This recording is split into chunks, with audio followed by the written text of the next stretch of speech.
Hello, so we are just going to go through how to quickly scribe really quick and what you're looking for and what you're going to be doing here. So when you first enter the room, you are going to pull up the little Marco application on the computer, which unfortunately I'm not on a computer in the exam lane, so I'm not able to show you that. But you want to make sure that the correct patient is selected when going to the Marco application. Next, at some point, you're going to want to make sure that the review button is checked on two of the screens in the exam. So it's going to be under medications and family ocular history.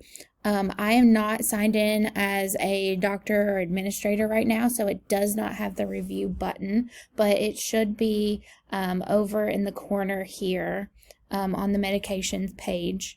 And then when you go to the family history page, it's going to be right about here. So next, what you are going to want to do is go to the comp health testing screen.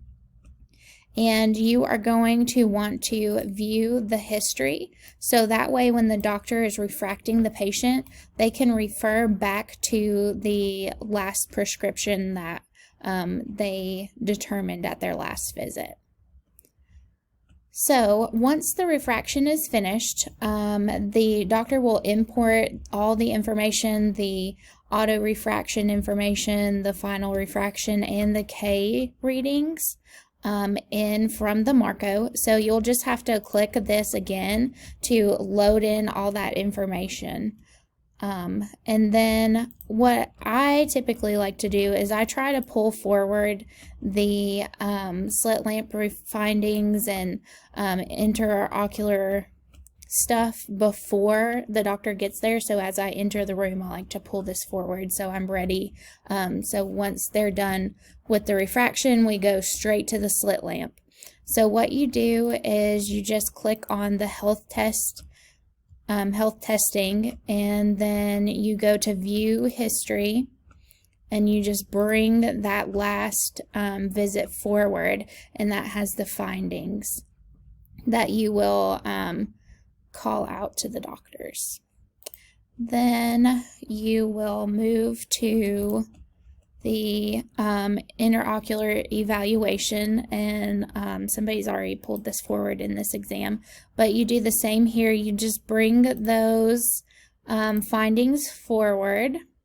So if the patient is dilated for the day, you will have to enter in the periphery findings, but say Mickey doesn't get dilated today, we're just going to go ahead and remove those periphery findings. And then you'll have to select the lenses that they use to look in the patient's eye. So normally we use the undilated 90 or the dilated 90 and dilated 20 if they view the periphery. Then most of the time after the refraction, you're going to want to enter in a optical order. So to do that, you'll just click on the optical tab and hit create RX. So it'll bring up this screen. And to get the prescription that the doctor found today, you'll click the import refraction, and it will be the final refraction with prism that you'll click on and import. Once you're finished with all that and selecting what kind of glasses the patient prescription is going to be, you'll hit update and authorize. And then you'll move on to the plan at some point. Once the doctor is done with the slit lamp and evaluation, they'll move on to going over the scans. So you'll just go to the plan and start putting your plan together. Us scribes like to put our initials in the comments just so if somebody has a question about the exam for the day, they'll know who to ask because they know who's scribing. And then you'll go ahead and enter the charges in for the day and attach today's diagnosis codes. And that is pretty much it.